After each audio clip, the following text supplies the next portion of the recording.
why I think that And you should here really we go. Josh, We are I'll just play talking- you Song 2 by Blur. Welcome. Yeah. Today we are here with the people who should be not talking anymore, and they are the Break-Ins, everybody. Thank you so much for joining in tonight. I am super excited because we have the Brady Bunch here. We have people above me, to the side of me, diagonally to me. They're all over the place. Thank you guys so much for joining me. I know it's a little bit hard to wrangle like 7, 8, 9 people all the same time across the globe. So it's incredible that we have this many people here right now. And it's even cooler that you're all authors who release amazing books, or soon to be books that are coming out here pretty soon. And just as a quick little view right here, I have a lot of your guys' books right now. And some of them, I don't have that's a pretty epic stack. Are coming in the mail. I'm super excited to talk with you guys today about publishing, marketing, launching a book, because I think you guys have broke the internet a little bit in terms of people seeing the hashtag the break-ins all over the place. So what I wanted to do is grab you guys in here today, talk a little bit about the break-ins, where it started, how you launched your books, how you support each other, and really just go from there. Plus, we have a giveaway, a massive giveaway from you guys for, I think, 4 winners. And somebody's going to win 9 books, right? Or is it 10 books? 9 books, yeah. 9 books. Oh my, that's a stack, man. That's a whole on book stack. So the first thing that I wanted to get into really is with you guys, the break-ins themselves. So if you guys want to do just a quick little introduction about you and your book, just really quickly, just sell yourself a little bit. I'm just going to go from the top left to me in terms of being Louise. How are you doing tonight? Or this brunch for you, how's it going? Yes, I am from the future. I am from Adelaide, Australia. So it's a Sunday brunch for me. And I am the author of Spark of the Divine, which came out in November last year, which is technically a true story because it's based on a D&D campaign I played. No way. That is super cool. I know I have your book in the mail. I just haven't went to the mail just yet to pick it up. So I have it. It's here with me, but not in my hands just yet.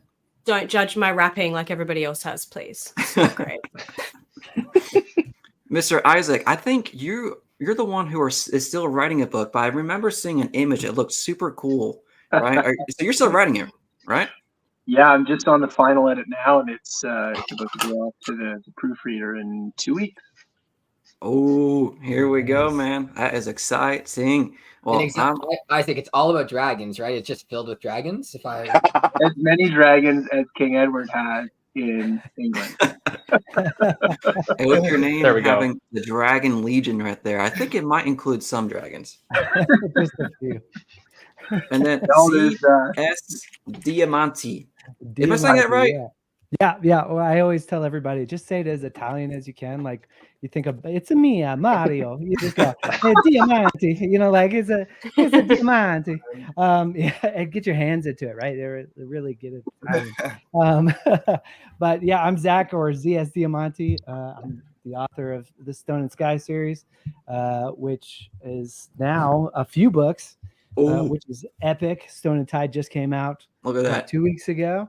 And we just announced Stone and Ruin is coming on June 4th. So going to have a completed trilogy. Hey-oh! By June. So I'm stoked. Mr. Josh Walker over here. How is it going tonight for you? Hey, I'm the author of The Rest of the Gods. This is my prequel novella. The first book in my main series, The Song of the Sleepers, comes out in June, and that book is called An Exile of Water and Gold, and I like to describe it as weird tree fantasy. Weird tree fantasy. After reading that book, I can confirm that. Spot on. Mr. Rob Lee, Pathlighter, sir, how's it going for you? It is going great. Yep, I am the author of the Pathlighter trilogy. First book, Pathlighter, came out in November, actually same week as Spark of the Divine for Lou.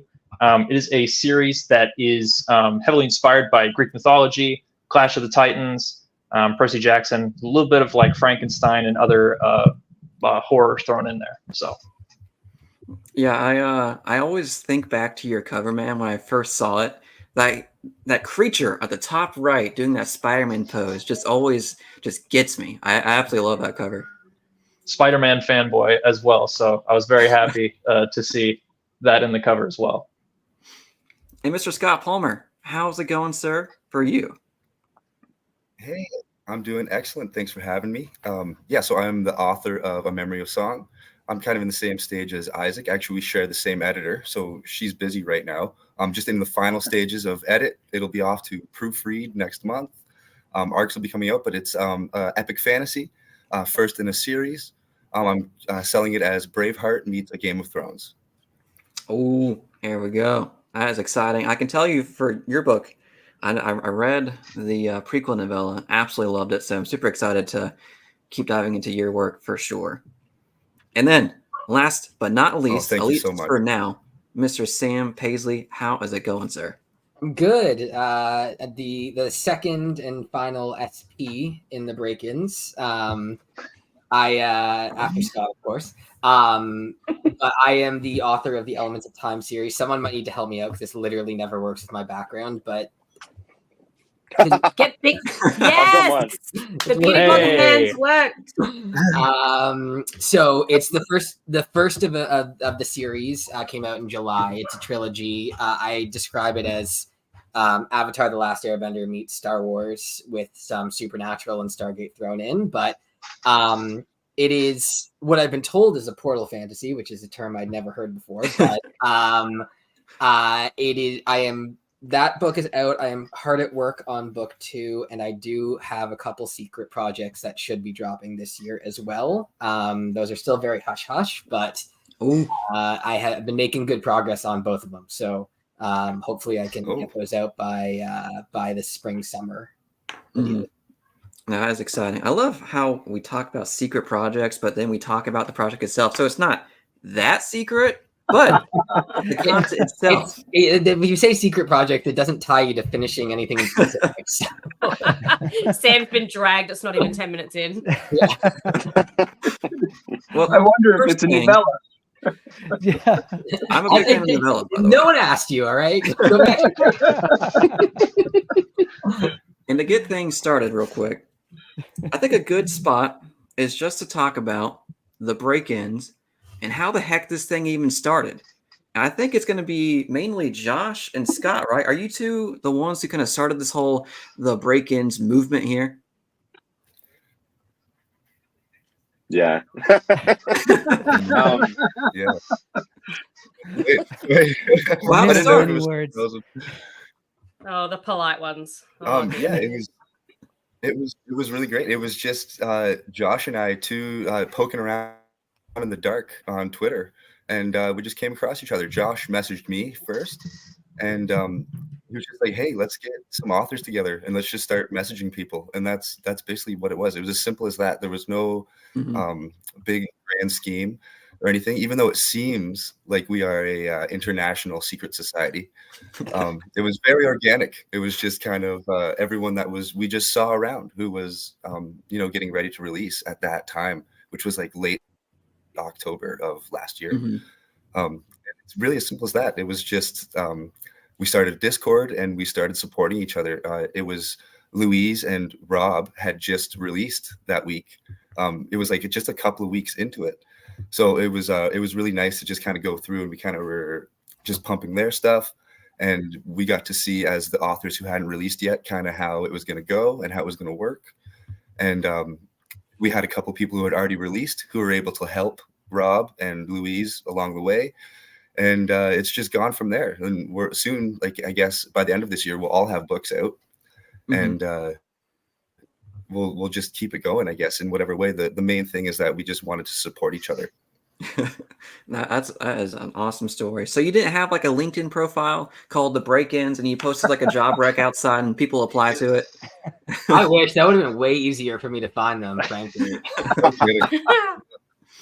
So you said you had a Discord going, and I know it was Scott and Josh. You kind of spearheaded this whole thing. In terms of like bringing people on, like, did you guys say, you know what, I think Louise is a great person to talk to? Like, how did this expand into what it is today? Yeah, we kind of it started with like we did do a bit of a call to action on Twitter just to kind of gauge people's interests. The only person who actually got back to us on that was Callum. So Callum ended up being one of the first guys in the group. Yeah. And that's just because our following was so small then, right? So it didn't really draw in as much attention as we wanted. But then we just kind of started, just going through a list of people that we were kind of speaking to, that we knew were putting stuff out. And so I think Scott got in touch with Rob, and then Isaac and Zach as well. And then I got in touch with Caden and Adrian, and they were all gracious enough to obviously jump in. And then Louise was releasing shortly after. I started seeing all these Spark of the Divine posts going around social media, and it was really cool. So I messaged her as well, and then we kind of just grew from there. That's exciting. I remember talking with Brian Wilson too a couple weeks ago, and he was like, "Yeah, I just squeeze in there, man. I feel so lucky," when he was talking to me about that. So I guess kind of a segue into that. Is this now a closed off group? It's exclusive now. Like, there's gonna be no more people joining the break-ins, right? I think not for the reason that you think though. Like, it's more we see these massive big discords and they're fantastic, but it's you spend half a day not online and you've got 75,000 messages that you can't keep up with. We said from the beginning, we're like, we need to keep this small so that we can support each other with the level that we all need. It's tough enough. There's 16 of us now, in different time zones, and so we kind of have like 2 teams, in 2 different time zones, which is enough people to have a plethora of different knowledge bases, but it's not so much that we can't keep track of who the hell is even in the group. The conversation may be in like November-ish of basically people being like, JCM, you don't know how old we are. This is all makeup, man. I'm 47. It's true. We have a couple actual babies in the group. I'm not. Yeah. But no, we were having a discussion, maybe November-ish, and everyone was like, "Are we all overwhelmed with the amount of things to follow?" And so we kind of like informally were like, "Okay, we're maybe reaching our limit." But like, I think that I'll speak for everyone right now. But if anyone wants to obviously contradict this, we're all obviously open to helping whoever needs help. Of course, and in fact, that's probably like our raison d'etre between us. But it's such a tough game, the indie market, and I think we all want to pay it forward in whatever we can. But literally, to Lou's point, it's just like being able to communicate with a group any bigger would be, even trying to organize this. Oh yeah. It's You couldn't get us to shut up. At the beginning of the live. Imagine 16 of us all at once. Yeah. So what is that question of like, how much can we kind of like keep doing this without like starting to lose something from it, right? Like, we're getting maximum impact at the moment, but any more people, it would just get overwhelming. And we want to be able to help each other as much as we can. So that's the first and foremost reason that the group exists. And it's funny too, because at first, like we were worried about it getting too big, but at first Josh and I were struggling to get anybody to even. Oh wow, yeah. And it's not like it was just kind of like, it's just one of those, like, I would encourage anybody, just like, even with Sam and Brian, they're like, "Oh, we just snuck in," but they just messaged us. We're like, "Yeah, come on in." You wouldn't stop inviting people. We wouldn't stop. Yeah, but it was just as easy as sending a message, right? So if you're just on the cusp as a new author and you're just worried about messaging, just send it. There's nothing that can go wrong, and most people are pretty happy to get a DM or a personal message anyways, right? If you don't ask, you don't get. So that's why don't exactly you just go ahead and try.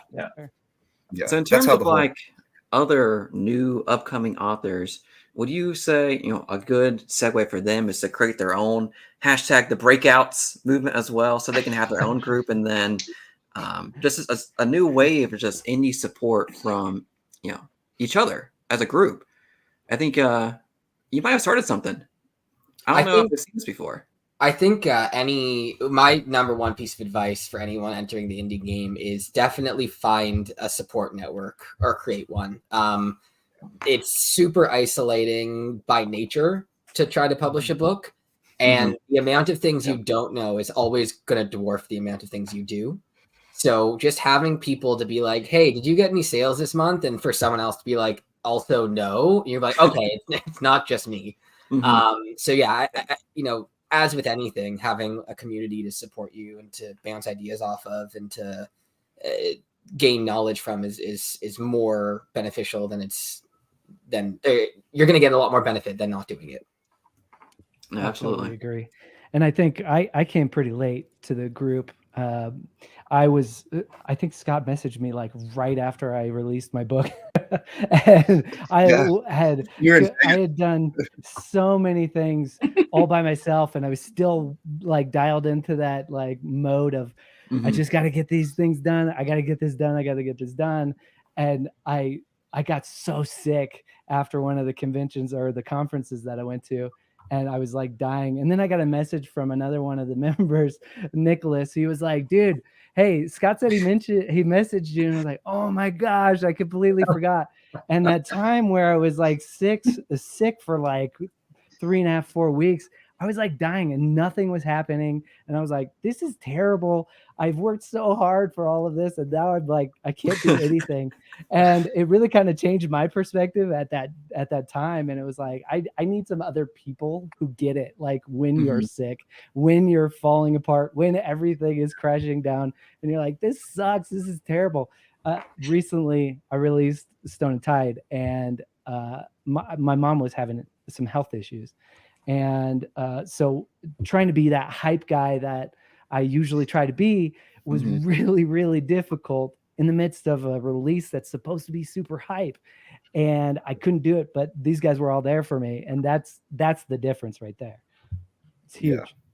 Yeah. Wow. That's the point. You said it, Zach. That's what we started it for, man, for that exact reason. That's great. Yeah, seeing the support from you guys, bouncing your books, your upcoming releases off each other, I think is super powerful because not like you were saying, ZS. Should I just call you Zach? Is that easier? Zach's good. Okay. I call him you were in that solo. What do you call him? ZS. Because I'm Canadian.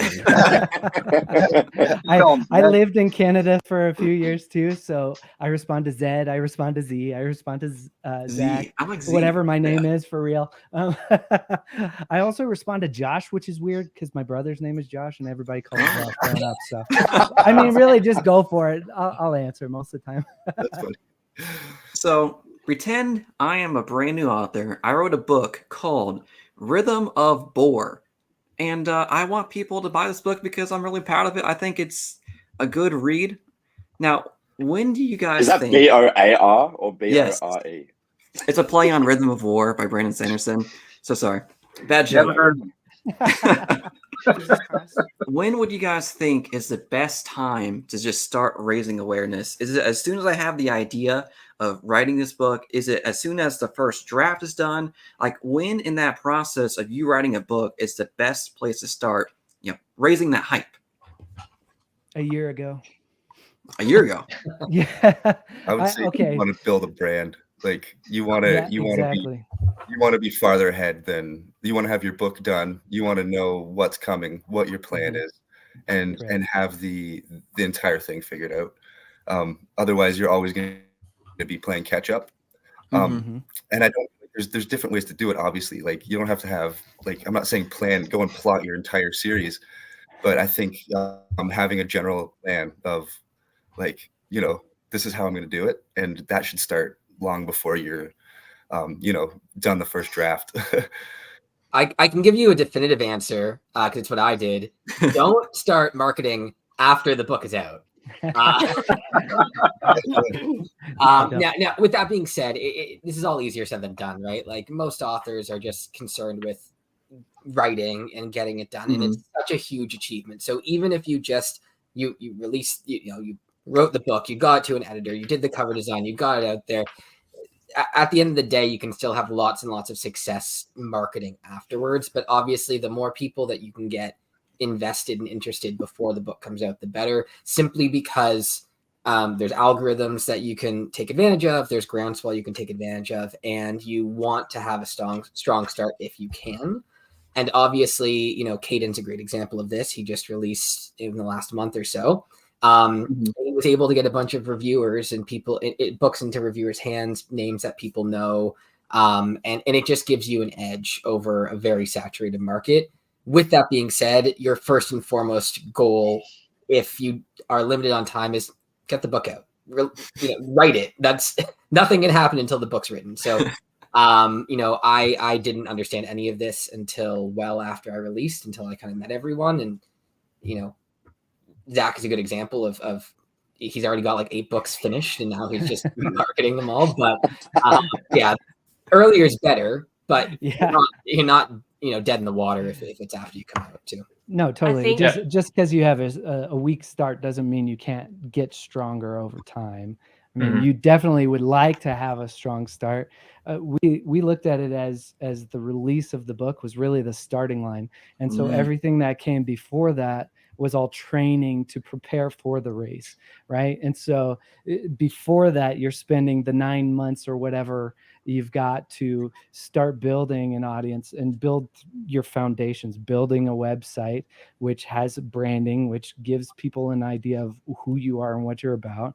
You build your readers list, which is probably going to be 0 at first, and that's okay. But you also have to build that other pillar. That's the gathering pillar. That's going out in social media, of finding a social media that works for you, where you can gather people to capture them and bring them to the central place, which is your website, and then keeping them by having them on your mailing list. So you really want those 3 elements to really get a good start. If you don't have those things beforehand, yeah, you are going to have to play catch up, just like Scott said. It kind of stinks because now you have to build those things while you're also marketing, while you're also trying to sell your book. It's tough. So if you can get some of those things done beforehand, you're really setting yourself a foundation to be ready for when the book does release. And that's when the race starts. It could be something as simple as just keeping a calendar and having a calendar. Oh, hey, Brian. Hey, what's up, everyone? Hey, Brian, didn't see you there. Just popped in. It could be something just as simple as having like a calendar that you just mark certain dates on, and then, you know, you kind of build your brand around those dates, and you just kind of work from one milestone to the next until, you know, you get to that release. And then, you know, from then you can make an entirely new calendar. I myself wished I would have gone with one that was longer.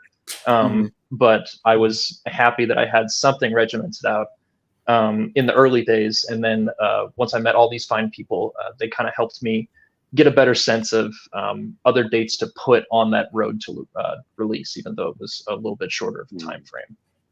I'd like to, really quick, going back to Zach's comment. I think your 9-month plan, it kind of reminds me of like having a baby. Like you plan 9 months in advance, and then you have a baby, and the baby is your book, and it's out in the world. And like, I guess going back to your point too, that's the starting point.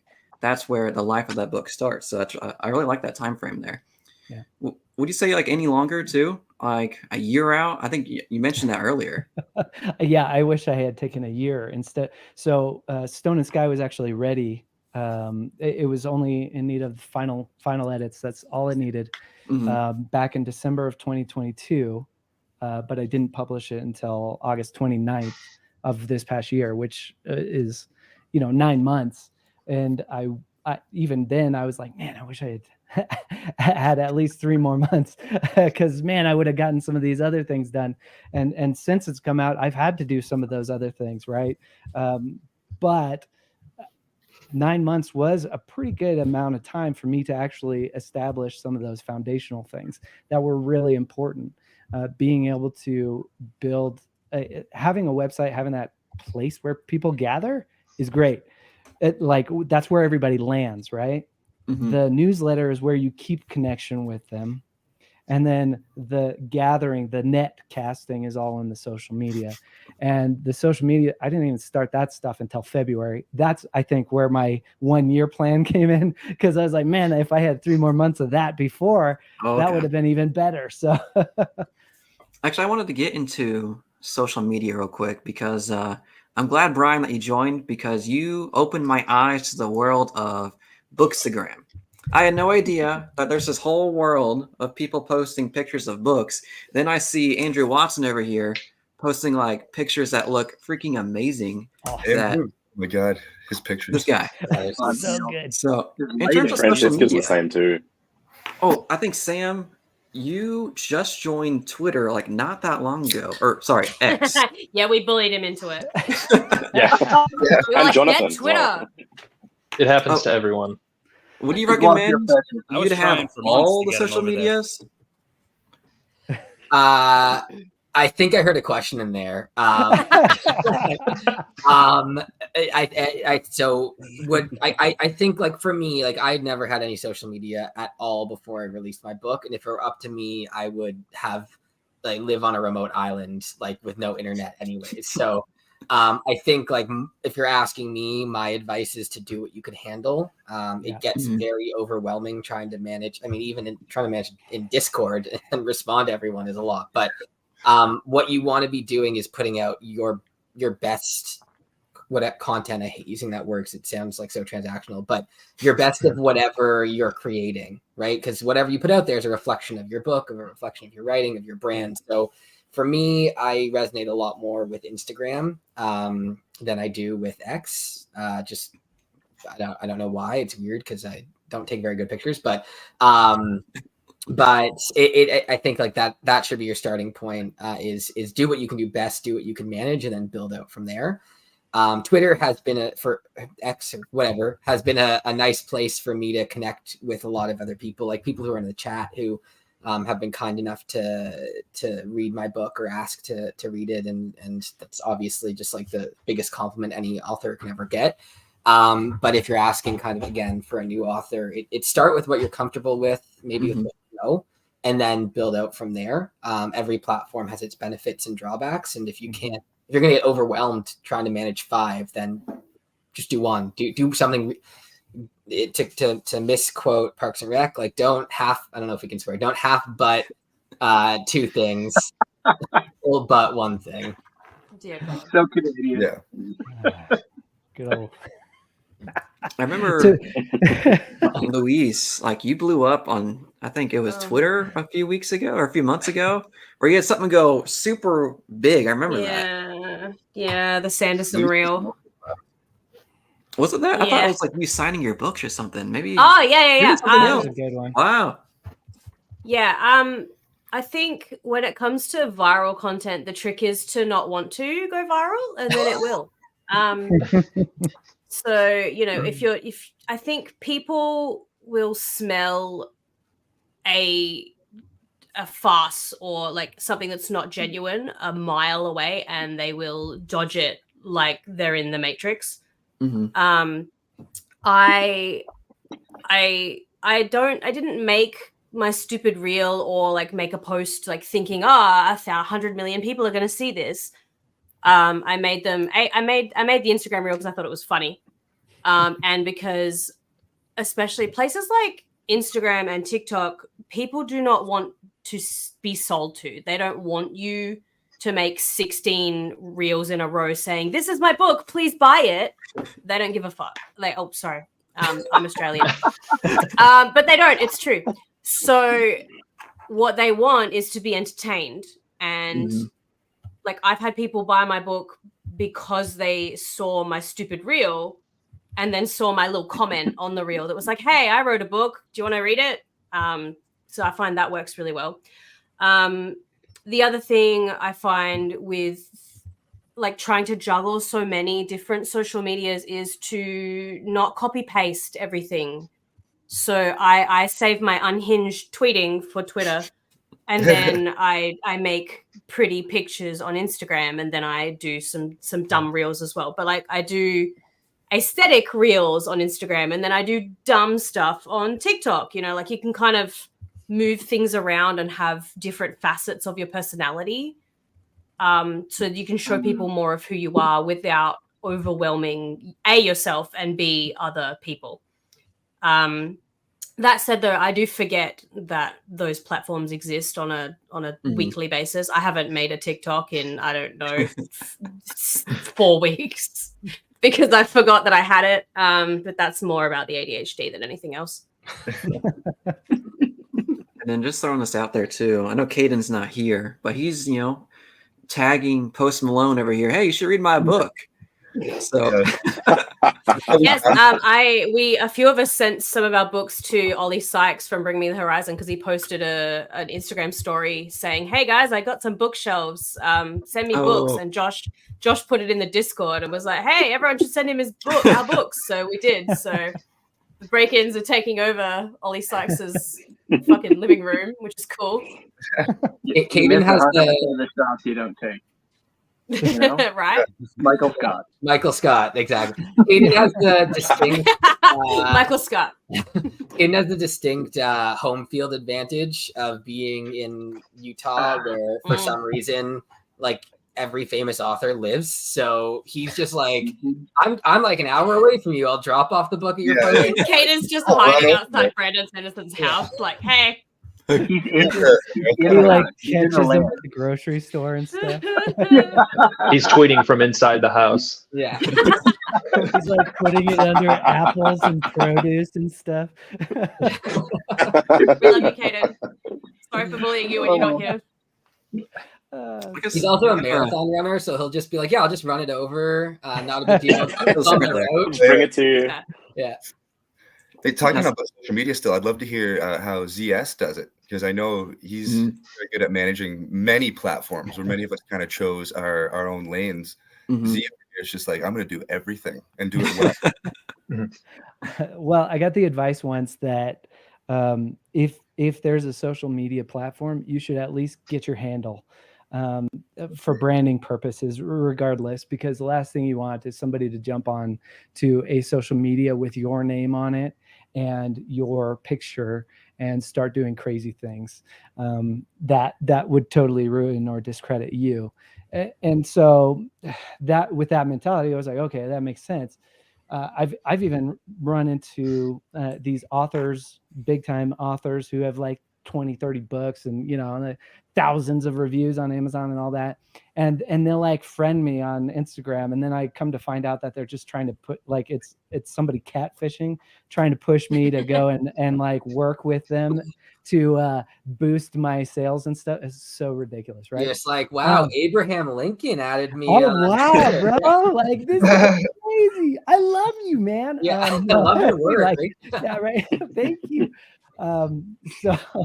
So that was why I mostly got all of the social medias.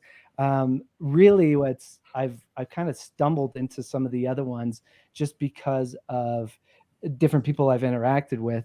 TikTok is really where I got started. Last February, basically all of my social accounts were zeros. I didn't really do social media personally on a personal level. Never touched social media, which actually saves me a lot from the doom scrolling because that's not my thing. So that saves me a lot. But I really went into TikTok very strategically. I went learning, doing a bunch of research, trying to make sure I was doing it right before I even started posting. And so by doing that, I really got a good start on TikTok. And then what happened was I started getting a lot of people starting to connect with me, and a lot of different authors and, industry people who were like, dude, are you on Instagram? And I'm like, well, yeah, I am. So it's over there. I guess I should start posting to that. And then, I did an interview with Bearded Darkness, Matt. He was like, dude, you got to be on Twitter. And I'm like, bro, my Twitter is dead. Like, that thing's been dead since 2017 when I set it up, right? Like, or whenever it was 2000, who knows? Anyways, I was like, dude, that's not going to, bro, it's dead. If you really think it's real, I'll come over there. And he was like, I'll help you. I'll get you connected with people. I'll connect you up with a couple people. Great. Came over to Twitter, made a couple of posts that did pretty well to get me started. And I was like, okay, all right, Twitter's not as terrible as I thought. Right. So it is. I really think that Lou and Sam, you guys were talking about there's a different vibe, there's a different vibe on every social media. And to Sam's point, I think you really should explore and decide which one you like the best. frankly, TikTok is the one that works the best for me. So that's the one I do like put the most energy into. That's how you got to decide. You got to decide which one you're going to put the most energy into, because which one's going to give you the best results, or which one do you have the most fun doing? Because if you try to do them all with 100%, you're going to do none of them with 100%, right? So Yeah. Yeah, you can't half butt two things. You gotta. That's right. Yeah. And you're also writing books too. I mean, you need time to actually write as well. Right. Yeah, That exactly. takes some time. I'd say one of the best things you can do is to just call out cool stuff when you see it. I mean, I love looking at, who's got books coming out, not just within this group, but all around the community, and then just like throwing a quick shout or like make a quick reel where you highlight someone's cool cover or something, and then that just brings more attention to that person, and then you kind of strengthen the community a little bit. Yeah. And going into social media real quick, something that's I've talked with Brian a little bit on this in terms of advertising spend. Like, do you guys use the advertising at all on any of these social medias? Oh my And God. is it worth it? No. Talk to Sam. I'll caveat this by saying, did Josh just fall over laughing?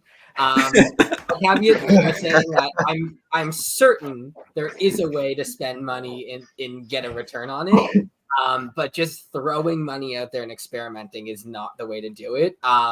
We were chatting within the Discord this week on, like, is there a secret number of verified reviews you need on Amazon before paying for ads really works? And it's a very difficult game, and Brian could talk more because I know that he's been experimenting a lot more with Facebook ads. But I think that what you want to do, there's so many ways that you can.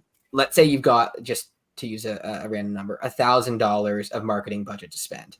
You can either put that into ads where you can quasi measure the ROI. Amazon ads, you can directly measure it, obviously, because it's on Amazon, but everything else you're playing a more or less guessing game. Like, I spent $10 on Facebook, I got one sale. Unless you have the pixel set up perfectly, you don't know. Or hypothetically, you could spend that entire $1,000 shipping your book out to a bunch of reviewers who you've connected with and who want to read it. And then those people are going to talk about your book and all that kind of stuff.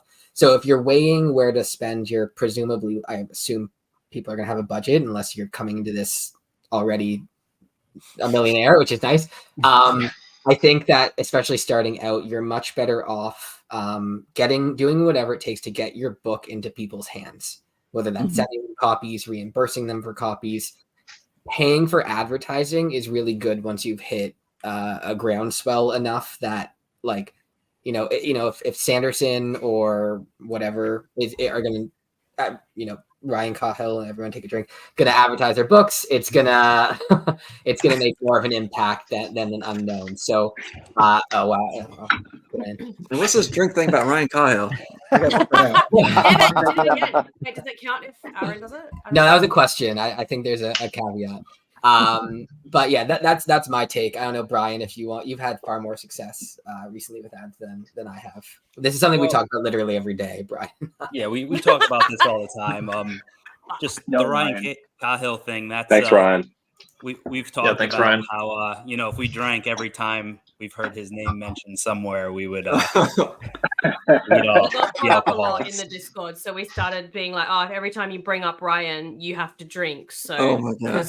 We say that when with Ryan did it, Ryan said this, or Ryan did that. We're like, "Oh, fucking Ryan! Good job, Ryan. We love you." Thanks, Ryan. But yeah, with got brought the up a lot. ads, I'm of the mindset that as an indie author, I think you can only get so much success without doing ads. Just because, the bubbles on social media, they're only so big. Sure, yes, if someone can find a way to dominate TikTok, Twitter, Instagram, all of them, okay, maybe that's a different story. And then, yeah, the BookTube community is huge. If you can get in with the top BookTube, if everyone in BookTube is suddenly talking about your story, it's going to take off that way too. But it's a lot of gamble. It's a lot of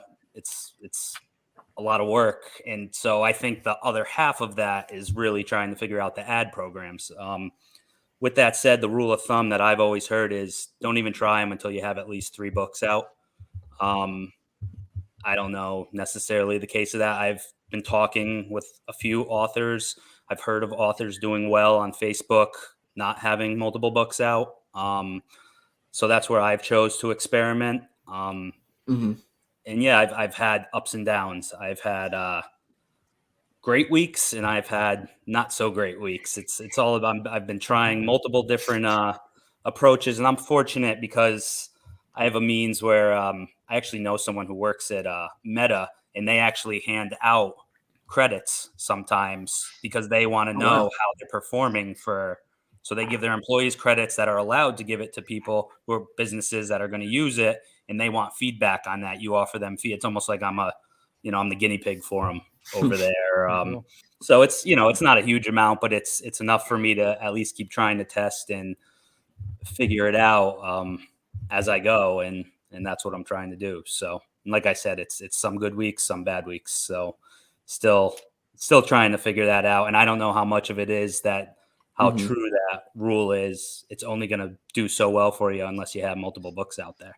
And probably a big part of it too is how many reviews you have. I mean, the average reader who's not part of the indie community, I imagine if they're clicking and they see 10 reviews sitting, they're going to be like, oh, nope, just get X right out of the page, not even looking at it, So, my approach when I first published was over making money. It was just trying to get my book out there, whether I had to give it away for free or not, with the purpose of hoping to get those reviews.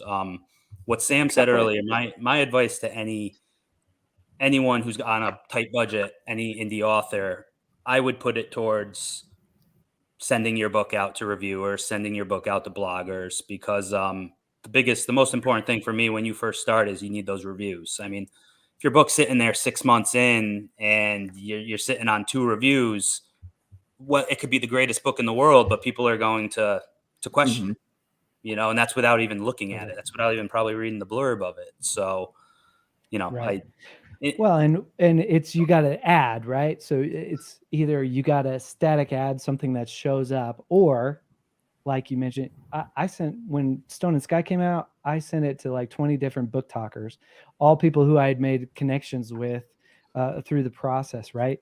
And when a book talker pulls up their book, like your book, and shows it to people, and they tell you they tell people how excited they are about it, this is somebody that already has the viewer's trust. So that is a way different ball game than a static ad that they come across randomly. Now, I can say that I've heard from a few people now that they saw my ad somewhere and they're like, that's what made me buy, because I keep seeing it on TikTok, and then I go over here and I see it on that. Okay, so there is some symbiosis happening here, and there's got to be both at some point, but you got to start somewhere, and starting where people actually trust what they see rather than starting with the ads. I think that's the better way to go. Now, where does I guess booktubers, book talkers, and bloggers come into like the marketing or the push of your book? Like, what point do you start reaching out to them, or even do you? I mean, you're here with me now, so I think you're talking to me. So that's nice. I started reaching out to them before I don't even have any writing. Like, I just got some writing to you as beta, but I was reaching out to them just like I've actually started. I wasn't quite 9 months like Zach suggested, but I had a 7-month plan, which I might fall 2 months short. We'll see. But it's really like I just started trying to make connections. And that's just through finding something in the personality of the book talk. You don't just want to like cycle through and find all of these people. You actually kind of want to get to know the people that you're going to try to get to read your book, because you want to try to choose someone who's going to like it.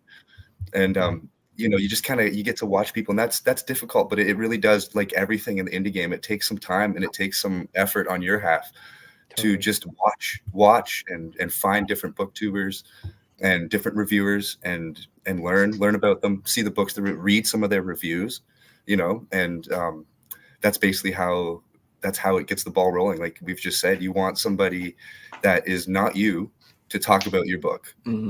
Social proof is everything, and any bit of social proof you can get is gonna help you.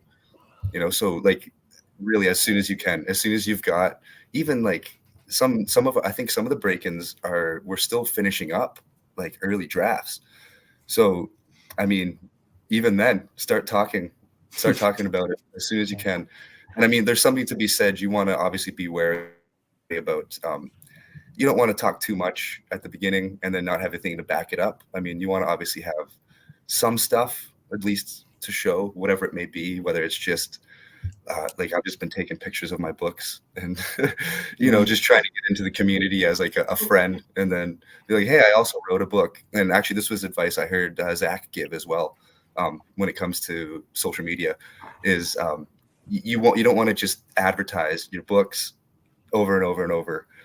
It's really nice to try to connect with people on a personal level, let them get to know you just the same way that you're going to get to know a booktuber or a reviewer. Readers want to know the authors. So if you can just kind of show a bit of your personality, show the stuff you're reading, I think that's really the best way to connect with people. And then on top of that, be like, hey, I wrote a book. And like Lou said, she's got this funny viral video going around about Brandon Sanderson. So that when she pulls up her book, like I've also wrote a book. You kind of know it's going to be somewhat related to Brando, right? And people who just love Brandon Sanderson have just devoured everything that even comes close to him. I think somebody said he was a black hole.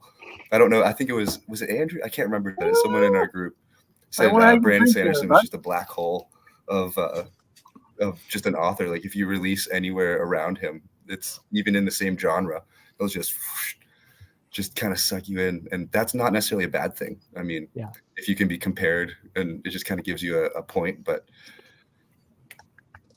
I think circling back to the booktuber thing as well, I think a lot of indies, you need to remember that it's a patience thing, and it's like books don't have an expiration date. I remember when Spark released, or even when I did my arcs as well, and I sent them out, I was like sitting there like this, ready. Like, are they going to read it? Are they going to read it? What are they going to think? Like, these booktubers are a lot of the times doing this for free. It's a passion project. It's, their livelihoods, but you're giving them a free book. That's great. They don't have to read it the second that they open their book mail, and they can't because they've got 70,000 books on their TBR, some of which have deadlines because they've agreed to do it for arcs or whatever. And you could be waiting months, you could be waiting years, because it's not, they can read it whenever they want. You know what I mean? Like, I'm definitely stoked. I thrive off the validation of people being like, I liked your book, I liked this character, I liked what happened, blah, blah, blah. So like, I'm sitting there like, please tell me what you think. Send me the unhinged shit that you love about the book. But you have to be willing to wait around for that. And, you might end up with a review that you can then use for marketing because they said something cool. I remember when Chris from A Fictional Escapist, when he did his he did a 9-minute YouTube video about Spark, and I sobbed through all of it, obviously. But in the beginning, he called it a vivid, soul-crushing epic, and I was like, can I tattoo that on my body? Like, that is such a beautiful thing to say. And then like, that's out there forever now. So the fact that I waited for that video to come out was not a big deal, because I got so much out of it, both from a marketing standpoint and also from a soul feeding standpoint, because like I can ride the high from that forever. But I think in book writing and in the indie community in general, there's this weird sense of urgency. Like, I have to get my book out. I have to do this. I have to do that. Like, the only one setting these timelines is you. You don't have to do it as fast as possible. Like, take your time. Like, the world is yours. It's there forever. I feel that I'm writing the second book now, and I feel like there's this big imaginary clock ticking behind me that, like, if I don't write it soon, I'm going to become irrelevant. And the fact is, it's simply not true. I don't have a traditional contract there. I don't have anyone besides the people who've read Spark that are like, please tell us what happens next. And I'm writing for those people. I'm not writing for, a faceless corporation that are screaming at me to get it done by the middle of the year, or I'm kicked out. You know what I mean? So it comes back to patience with both with reviewers and with yourself as well. I think we all need to give each other a little bit more grace and ourselves a bit more. I think Brian has patience is tactic as well. number one. Yeah, patience. Brian, you're kind of putting me in a little bit of like an anxious mindset because you're saying this could be your name right here on the blurb on the back of the book. So I think you got to read it. I'm like, oh yeah, I think I need to read your book. I offered. I was like, Brian, in case no one puts a blurb on the back, I will read it and I will put a blurb. But try to get a more important name than me before. That was one of the first things Josh and I talked about. Actually, we were like, "Hey, can you read my book and we'll do blurbs for each other?" And I think both of us have set our sights a little higher since then. But definitely, that's what gave me the idea, Josh. If you knew me, but yeah, when I first joined the break-ins, they were all talking about, we got to give each other blurbs on the back, and that's what gave me the idea. I said, well, I know I had a list of like 30 ARC readers at that point for my second book. I'm like, I'm just throwing out there and saying, hey, who's going to fill this spot for me? So, I mean, luckily I've had some good ones for my first book. So worst case, I could put those on the back. But, Aaron, you have to like my next book. So you can fill that. You're making your own Hunger Games situation over here. I need to be on the back of Brian's book. Come on. No, and those are great. I mean, with what Lou said, I mean, that quote she got is great. She now forever has that put on the back of her book. If she starts getting into graphic ads on Facebook or whatever, that one-liner sitting right on an ad, that's going to get you clicks up the wall. So, that's... And you can use that for all of your books. Stuff. Like, I read some books that are like the third book, and it's the same quote from the first book. Yeah, and they put like the first book's really small underneath it. It's like, oh, this is not for this book. Yeah. Like, we're just like, that's a good quote. Well, I know we're getting towards the tail end of this thing. So before we get to your grand finale giveaway, I just wanted to ask one more question about the future of the break-ins in terms of where do you guys think you're going to go from here? Is it still just going to be continuing supporting each other, or do you have any like rollout plans for something else? Like, what does that look like for you guys? Are you asking about the break-ins breakup? Is that breakup? You're breaking up? and then because we break up, we go on hiatus, and then we do a comeback reunion tour. Yeah, comeback tour. Yeah, that's right. We're spreading our own rumors. Yeah. No, I mean, in all seriousness, I think the key thing here is that we're just looking after each other and we're trying to look after other people in the community to give back, because what we've done here has worked for us, right? So we've got ideas like Nicholas Fuller, who's part of the break-ins as well, has set up a website, and we're hoping to hopefully launch that in the next little while, and maybe, start writing some blog posts and stuff to support the community that way, or, things like that we can do. I mean, the key thing to remember is that we did not create this group to leverage the group for marketing, but it's come as like a nice kind of side effect, right? Yeah. Totally. So, and we want to keep it that way. Like at the moment, we're all still learning from each other, and we're learning from other people who are outside the group, and that's equally as important. So that's kind of where we're at. I think we've got some other ideas in the pipeline, but I'm not going to share any of those. But yeah. Secret projects. Secret projects. Cage Fest. Very secret. There we go. Yeah, Johnny Douglas, he's another guy that's been on my radar too, in terms of when you guys were talking about earlier about just getting the book in people's hands, like his packaging where it said "Beware of orcs" on the package itself. I thought it was just so clever, and I absolutely loved it. My package game is nice so garbage. Zach has by far the best packaging of anyone. Yeah. Oh yeah. Without a doubt. Oh, 100%. You make it an experience when you open that box. There's music playing. He has to have subs involved. It's a whole. It's like a Taylor Swift VIP box. You open it, it's a little TV screen. Yeah.